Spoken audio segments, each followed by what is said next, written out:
Arizona State Farm Stadium was transformed on Sunday into a center of national mourning and a powerful political rally. Tens of thousands gathered to pay tribute to the memory of Charlie Kirk, the 31-year-old conservative activist who was killed on September 10. The event was attended by U.S. President Donald Trump, Vice President J.D. Vance, Secretary of State Rubio, and other high-ranking Republican officials. Trump declared that Kirk had achieved immortality by becoming a martyr for American freedom. Charlie's murder was an attack on our entire nation, on our sacred freedoms and our God-given rights. The shot was aimed at him, but the bullet flies toward us, Trump said. At every campus event, Charlie asked the people who disagreed with him to come forward, and instead of silencing them, he handed them a microphone and let them speak. And he'd convinced so many of them. It was a pretty amazing thing to watch, actually.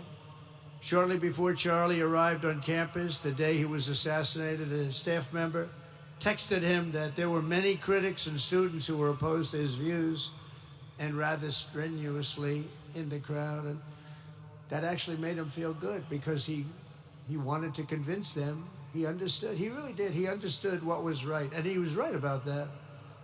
A lot of it was based on common sense, by the way. Charlie wrote back to the staff member saying, "I'm not here to fight them. I want to know them and love them, and I want to reach them and try and lead them into a great way of life in our country." In that private moment on his dying day, we find everything we need to know about who Charlie Kirk truly was. He was a missionary with a noble spirit and a great, great purpose. He did not hate his opponents. He wanted the best for them. That's where I disagreed with Charlie. I hate my opponent. After Trump's speech, Charlie Kirk's wife, Erica Kirk, took the stage. She embraced Trump and declared that her husband's murder was the heaviest blow of her life. God's love was revealed to me on the very day my husband was murdered. On the afternoon of September 10th, I arrived at a Utah hospital to do the unthinkable, to look directly at my husband's murdered body.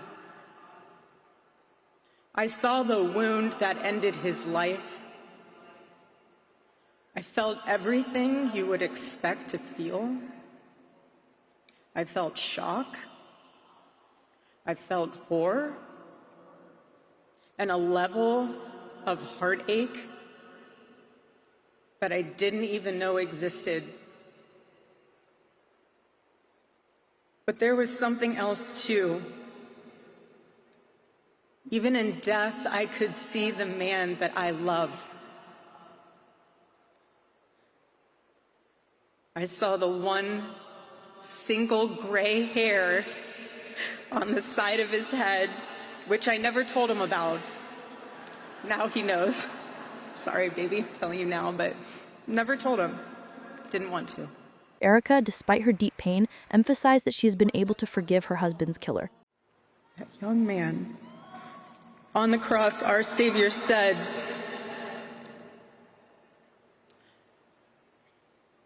"Father, forgive them, for they not know what they do." That man, that young man,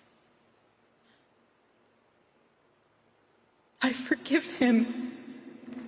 Erica Kirk's words brought comfort and, at the same time, deep emotion to the mourners. Trump, however, was resolute in his speech, stressing that the murderer must be held accountable to the fullest extent of the law. Before each appearance, he prayed these words: "God, use me for your will." Always said the same thing: use me for your will.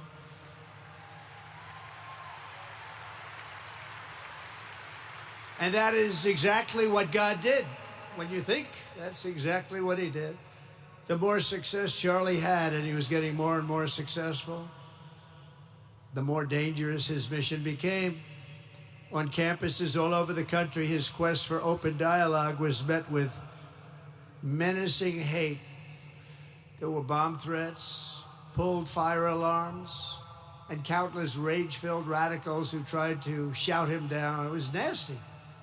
I used to say, "Charlie, this is nasty stuff you're doing." At one event, police had to build barricades to protect students from an angry mob of thugs. Many of these people, by the way, are paid a lot of money to do this. They're agitators. They're paid agitators. Remember that. When you see they all have the same beautifully printed sign, every sign is identical, comes out of a top-level print shop. That's not the signs that are made in somebody's basement. Those are paid for by very bad people, and hopefully we're going to be finding out through the DOJ who those people are. Elon Musk also stood with the thousands of activists mourning Charlie Kirk's death. J.D. Vance also expressed his condolences to Kirk's family, noting that he was truly fearless and brave, the kind of leader every follower would want to see. You know, Charlie Kirk, he loved history. He devoured the ideas that formed the foundation of our civilization. He stood for a tradition that Socrates established 2,500 years ago to question, to search, and to teach. He was Athens and Jerusalem, the city of reason and the city of God in one person. But if he loved those places, they were not his home. America was his home, and he was willing to die for it. Accused in Kirk's murder is 22-year-old Tyler Robinson, a student at a Utah technical college. Although investigators are still examining the motives for the act, they remain unclear for now. Monica Hyroyan, ReOpen Media.